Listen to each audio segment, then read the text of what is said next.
Crop Over 2011. It's our heritage. It's our culture. It's explosive color and pulsating rhythms. CBC TV8, right there with you this Crop Over. Psychiatric patients finding it tough to reintegrate into their communities. The church told to find new ways to woo members, and in sports, Corifta athletes feted at Ilaro Port. Credible, balanced, committed. This is the CBC Evening News. A very good evening to you. I'm Sophia Cambridge with this Sunday, June 5th edition of the CBC Evening News. In our top story tonight, mental health officials are grappling with the challenge of reintegrating patients into society. This was revealed by senior consultant psychiatrist at the psychiatric hospital, Dr. Ermine Bell.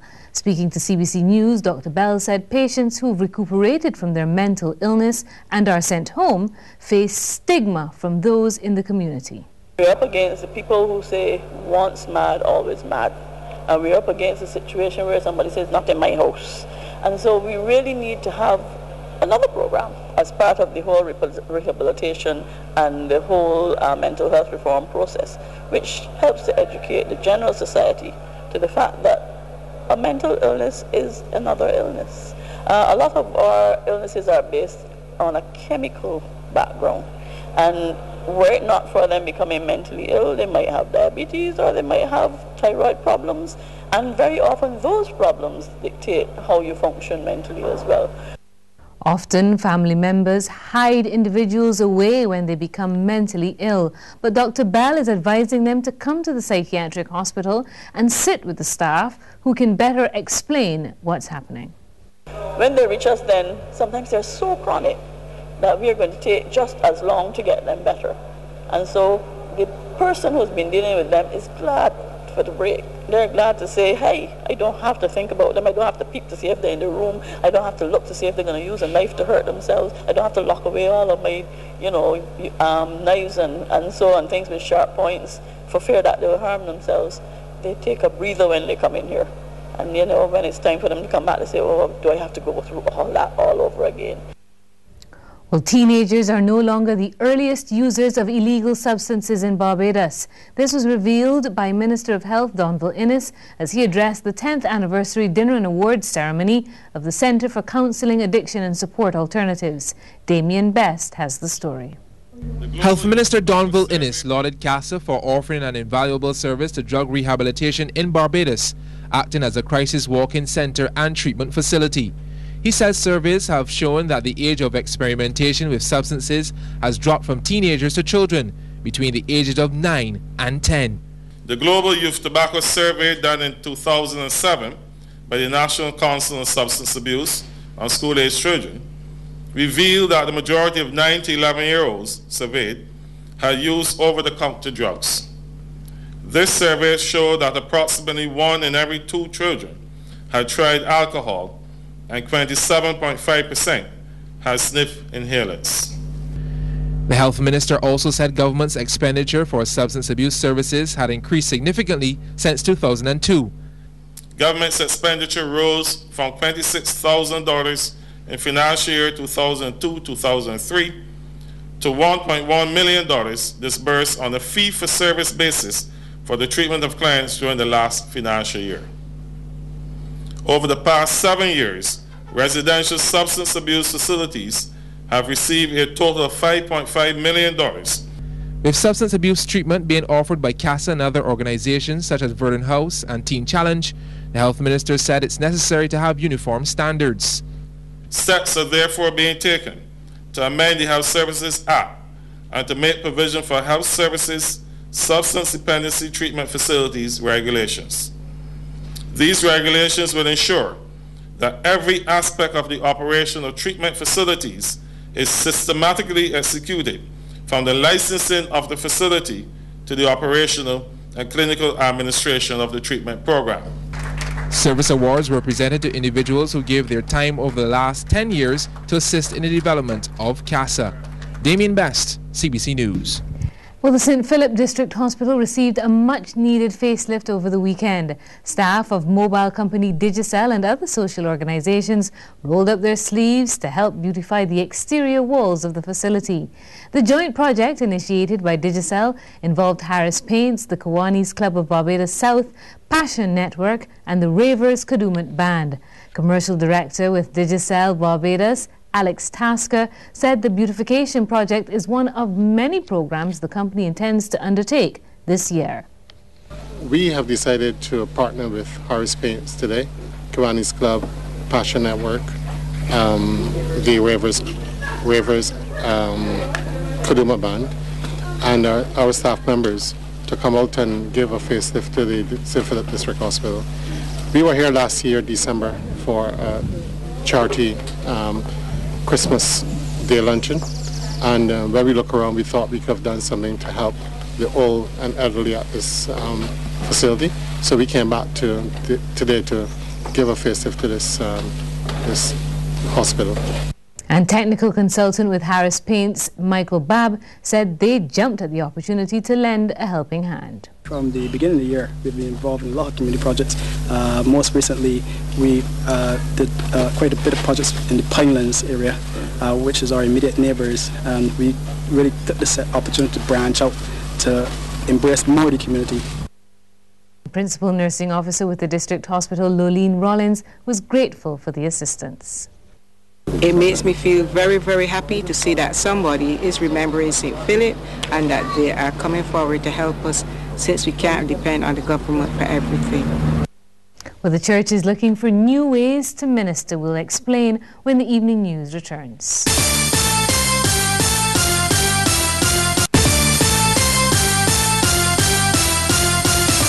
There's a call from the Anglican Bishop of Barbados for the church to find new ways to reach members of the community. The Most Reverend Dr. the Honourable John Holder says the church can address some issues that communities face by introducing new models of ministry. He says the priest and the church in the community are no longer central to society, and the church must therefore look to become more creative in spreading the word. Ministry for us must also mean strengthening our connections in the communities around this building and to bring the Christian influence to bear upon them. The days when the church was the center of the community and the rector or the priest was the person of the highest standing for miles around, these days are behind us. But the mandate of our text to go and make disciples still stands and will stand for all times. Bishop Holder says Christians therefore must act as the connecting link between the church and the community. If the connection to the church is no longer seen as being necessary to survive, necessary to climb the social ladder, then we must still preach and emphasize the message that no matter how we may develop, how independent we may believe we are as a nation, as individuals, we can never be independent of God. The Anglican bishop was speaking during the 40th anniversary church service at the St. Christopher Church. He told the congregation it's a blessing to have reached the milestone, and he encouraged them to thank God for the opportunity to worship there.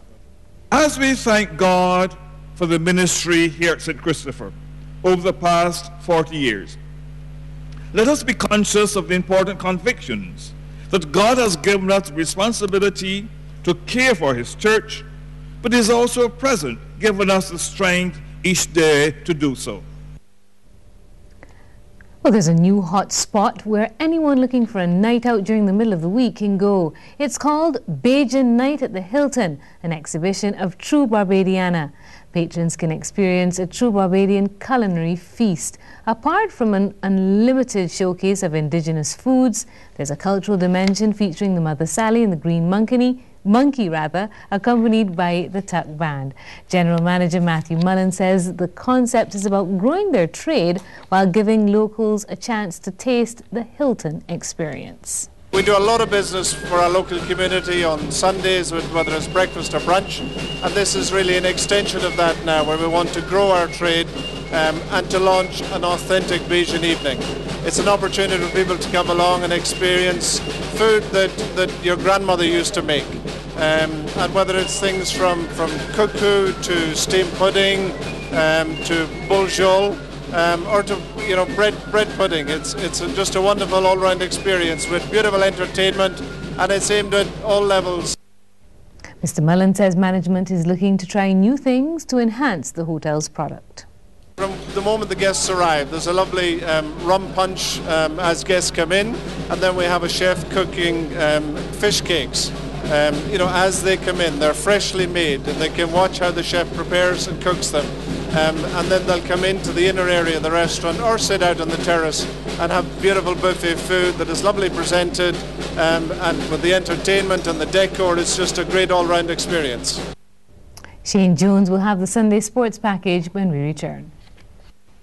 Hi, good evening. I'm Shane Jones with the sports news. The defending champion Roger the Sheriff Skeet seems on course to make it 2 wins in a row at Sol Rally Barbados. Skeet and co-driver Louis Venezia increased their lead on day 2 and up to press time appeared to be in command going into the Super Special, which is still underway at Bushy Park. Jamaica's Gary Gregg, who was 5th overnight, was one of the day's casualties, dropping out at the 17th stage. Malvern and Kendall were the focus of the attention today. CBC's Marcia Boyce took in some of the action in St. John.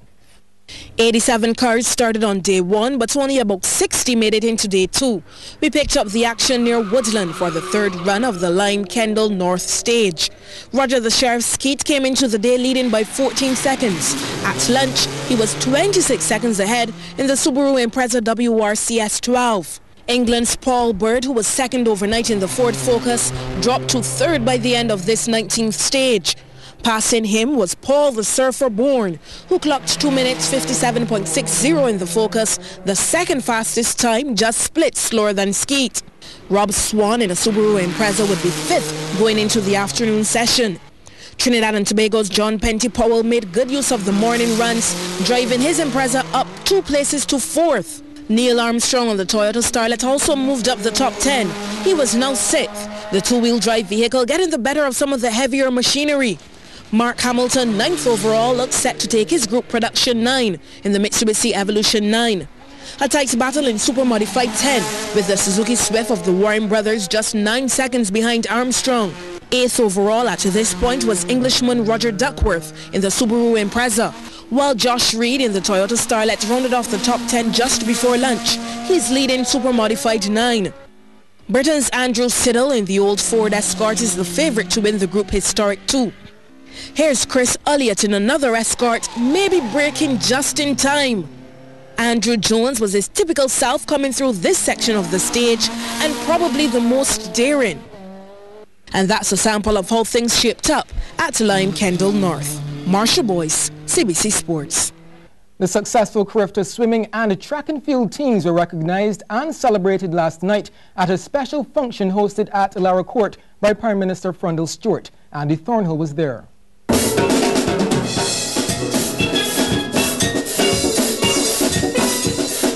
Oh, well, it was like music to the ears.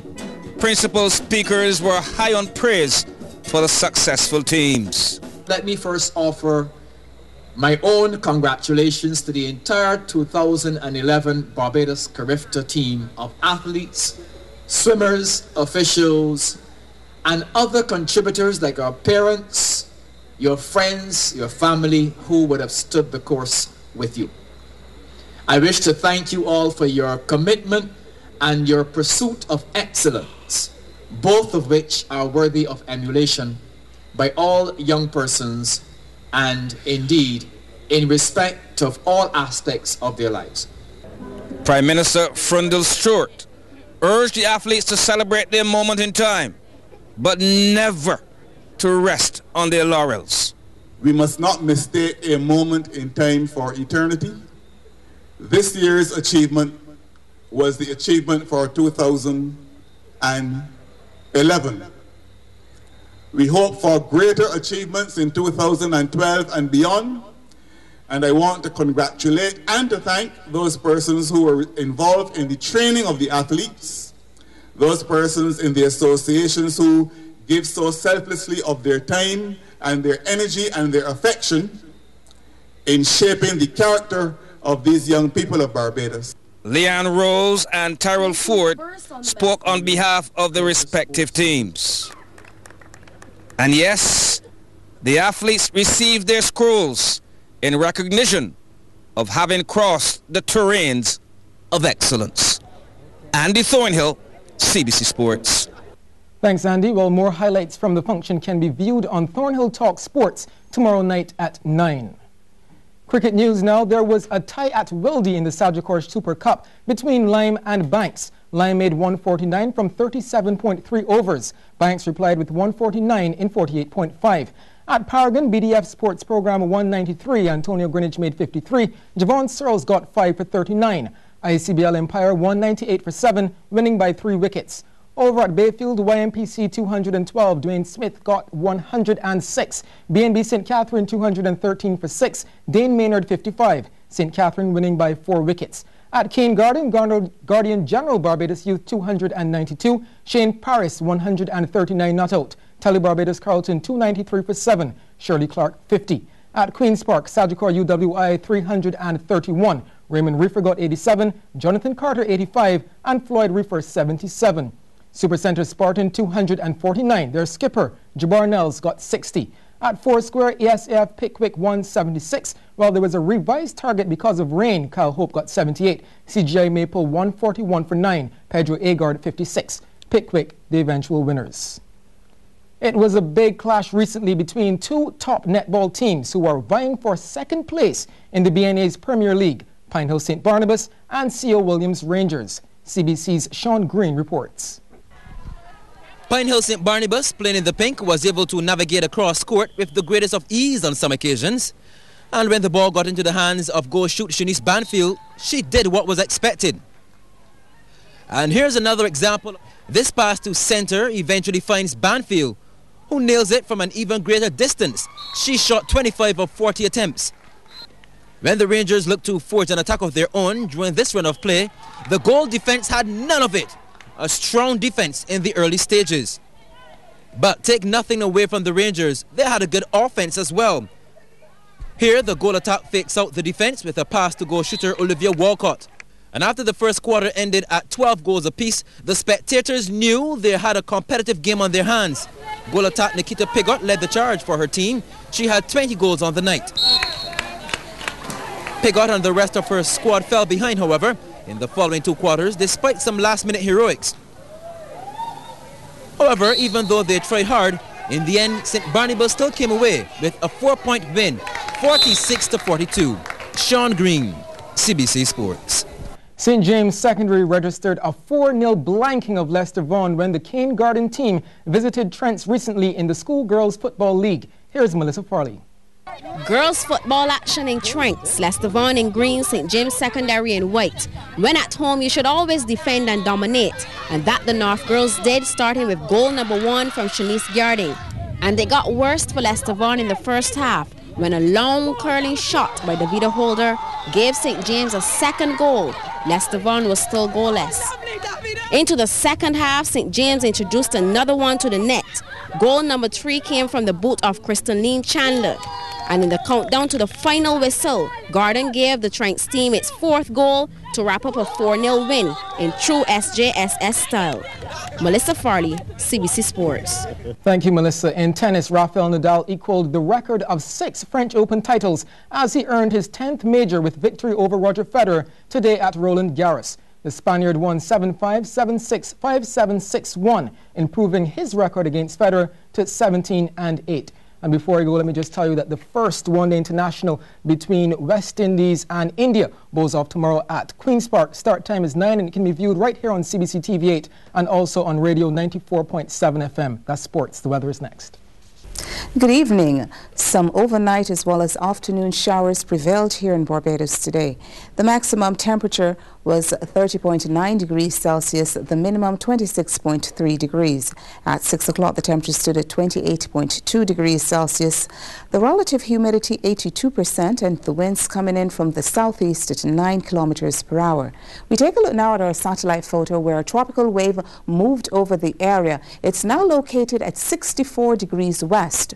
We here in Barbados, we had some overnight showers, Most of the islands across the Eastern Caribbean experienced some afternoon showers today. There are also two other tropical waves to the east of the island. The first one at 58 degrees west, south of 12 degrees north. That is expected to move towards the west, generating some showers and possible isolated thunderstorms over the next 24 to 48 hours. As a result, we are expecting wet conditions tonight as well as tomorrow here in Barbados and mainly over the southern islands. The second wave is located at 36 degrees west, south of 10 degrees north. Most of the showers associated with that wave can be found along the intertropical convergence zone. Now, as for the northern islands, they also can expect some showers and isolated thunderstorms from a low-pressure system just to the west of that area. Over now in the Western Caribbean, we have a low-pressure system there generating lots of rain over Jamaica and Hispaniola. It has a good chance of becoming a tropical storm over the next 48 hours. And of course, we're expecting wet conditions across most of the islands there tonight and also tomorrow. We move now to the forecast. The sun is expected to rise at 5:31 and set at 23 minutes after 6. The first high tide at 20 minutes after 6 in the morning, the first low at 6 minutes after midnight. The seas are slight to moderate in open water with swells peaking at 1.5 meters. The winds coming in from the southeast to the south at 10 to 30 kilometers per hour. Barbados tonight will be partly cloudy to cloudy at times with some occasional scattered showers and possible isolated thunderstorms. Come tomorrow, it will be partly cloudy to cloudy at times with some showers. Over the Lesser Antilles tonight and tomorrow, it will be partly cloudy to cloudy at times with occasional showers and possible isolated thunderstorms. We leave you now with some forecast weather conditions.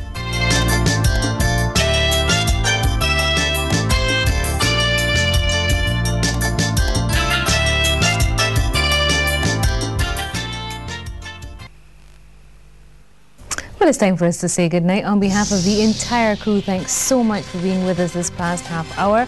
Have a wonderful week ahead. Don't forget The People's Business is live on air at 8 tonight. Good night.